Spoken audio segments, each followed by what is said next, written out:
How the Moon First Came into the Sky by Okun Asere of Mfamosing of the Ekoi people, Nigeria and Cameroon. How the Moon First Came into the Sky by Okun Asere of Mfamosing of the Ekoi people, Nigeria and Cameroon. You're listening to World Reading Club, presented by Hakeem Alibokus Alexander on Spreaker Social Podcasting and Wisdom Social Audio Inc., presented for World Reading Club in association with Uniquilibrium. This edition's reading focus comes to us from West African Folktales, General Editor Jake Jackson. Myths, legends, folktales, and stories from around the world. How the Moon First Came into the Sky by Okun Asere of Mfamosing of the Ekoi people, Nigeria and Cameroon.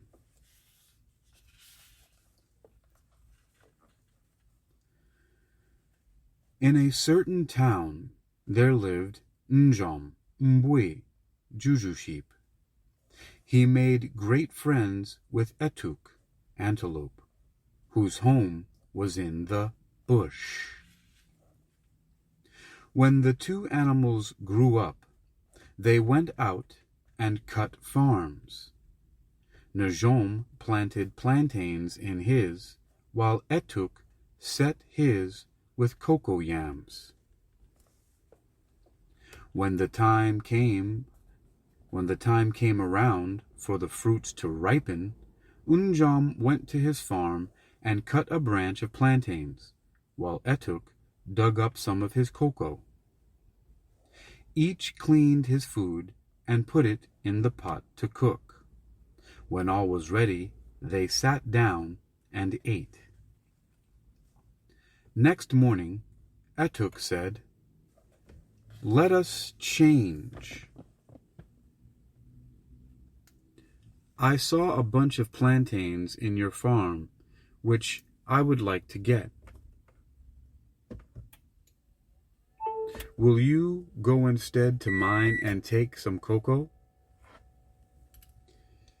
This was arranged, and Etuk said to Njom, "Try to beat up Fufu."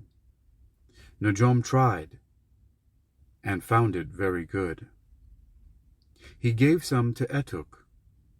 The latter ate all he wanted, then took the bunch of plantains and hung it up in his house.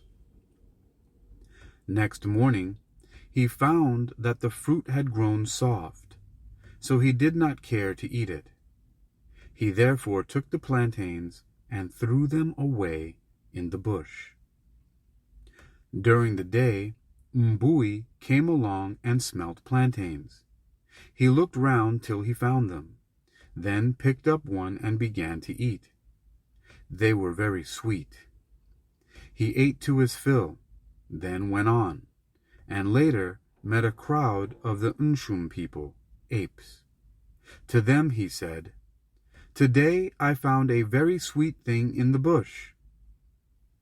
In course of time, Etuk grew hungry again, and Njom said to him, "If you are hungry, why don't you tell me?" He went to his farm and got 4 bunches of plantains. As he came back, he met the monkey people. They begged for some of his fruit, so he gave it to them. After they had eaten all there was, They, in their turn, went on, and met a herd of wild boars, ngumi. To these they said, "There is very fine food to be got from Njom and Etuk." The ngumi therefore came and questioned Etuk, "Where is cocoa to be had?"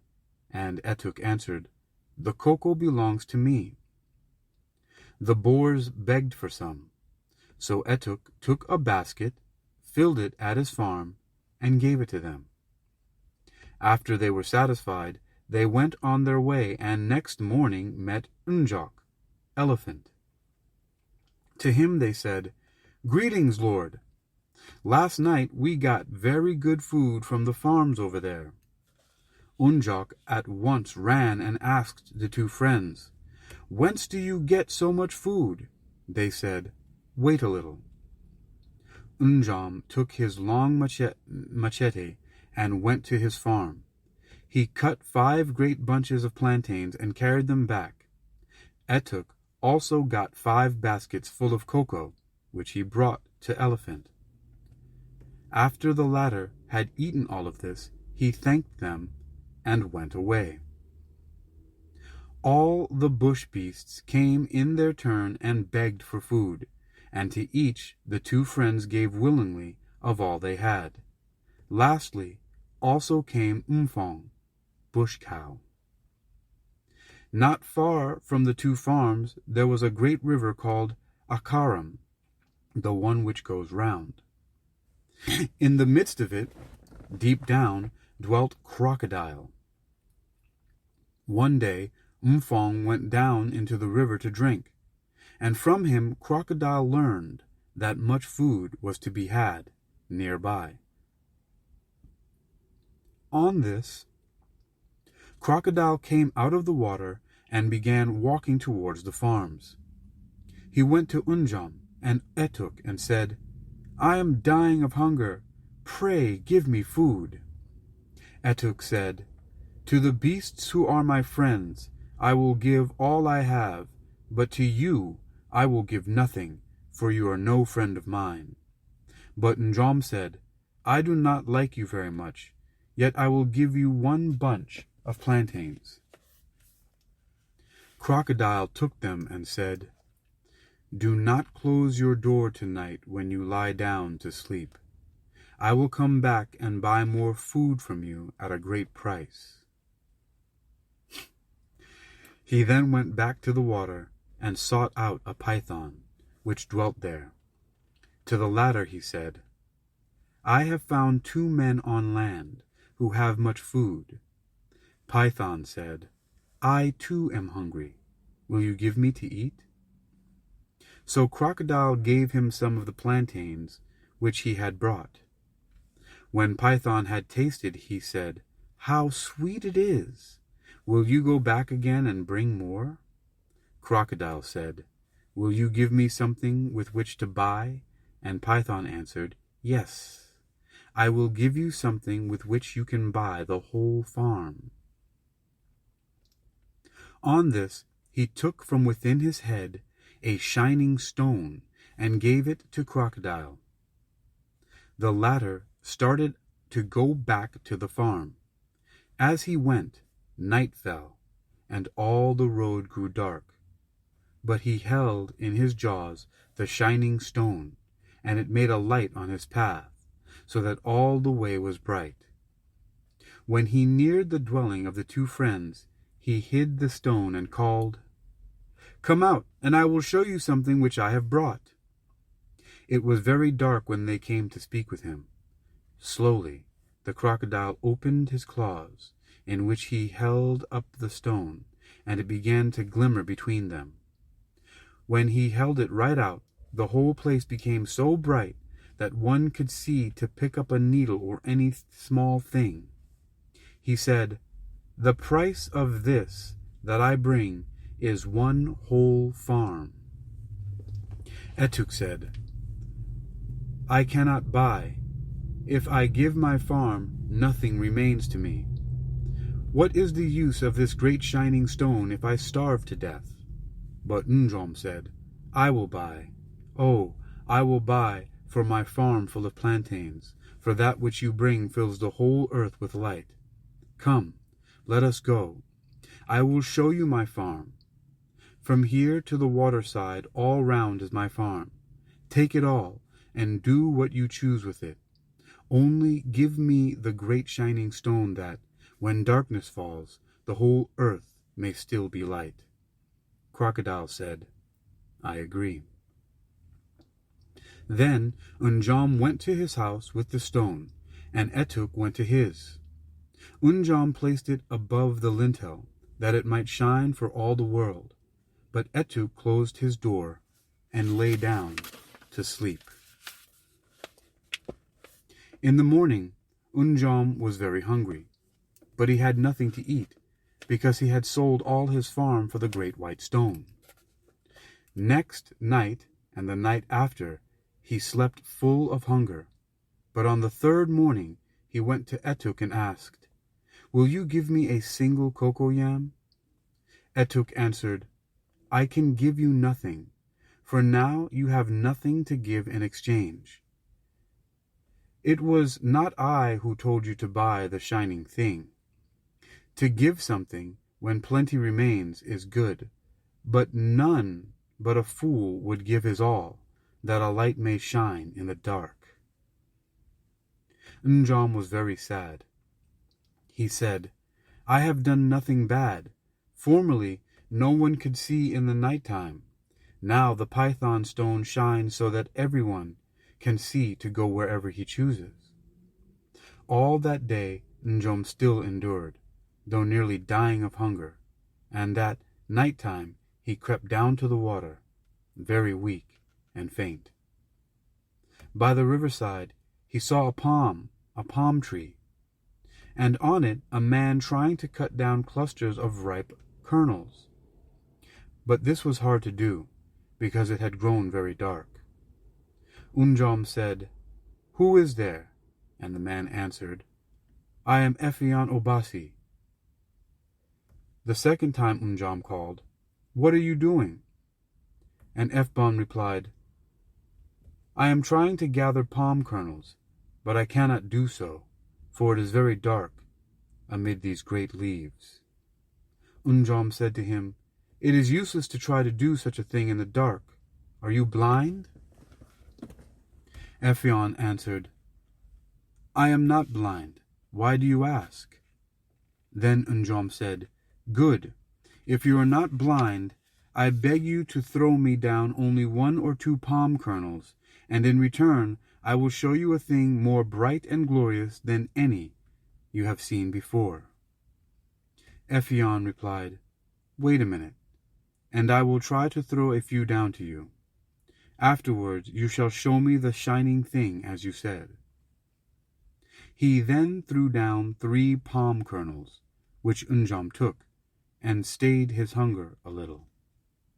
The latter then called, "Please try to climb down. We will go together to my house." Ephion tried hard, and after some time he stood safely at the foot of the tree by the side of Unjam. So soon as they got to this house, Unjam said, "Will you wait here a little while I go to question the townspeople?" First, he went to Etuk and asked, "Will you not give me a single cocoa to eat? See, the thing which I brought at a price of all that I had turns darkness to light for you, but for me, I die of hunger." Etuk said, "I will give you nothing. Take back the thing for which you sold your all, and we will stay in our darkness as before." Then Unjam begged of all the townsfolk that they would give him ever so little food in return for the light he had brought for them, yet they all refused. So Unjam went back to his house and took the shining stone and gave it to Ephion Obasi, saying, "I love the earth folk, but they love me not. Now take the shining thing for which I gave my whole possessions. Go back to the place whence you came, for I know that you belong to the sky people. But when you reach your home in the heavens, hang up my stone in a place where all the earth folk may see it shining and be glad." Then Ephion took the stone and went back by the road he had come. He climbed up the palm tree, and the great leaves raised themselves upwards, pointing to the sky, and lifted him, till, from their points, he could climb into heaven. When he reached his home, he sent and called all the lords of the sky and said, I have brought back a thing today which can shine so that all the earth will be light. From now on, everyone on earth or in heaven will be able to see at the darkest hour of the night. The chiefs looked at the stone and wondered. Then they consulted together and made a box. Ephion said, Make it so that the stone can shine out only from one side. When the box was finished, he set the globe of fire within and said, Behold, the stone is mine. From this time all the people must bring me food. I will no longer go seek any for myself. For some time they brought him plenty, but after a while they grew tired. Then Ephion covered the side of the box, so that the stone could not shine till they brought him more.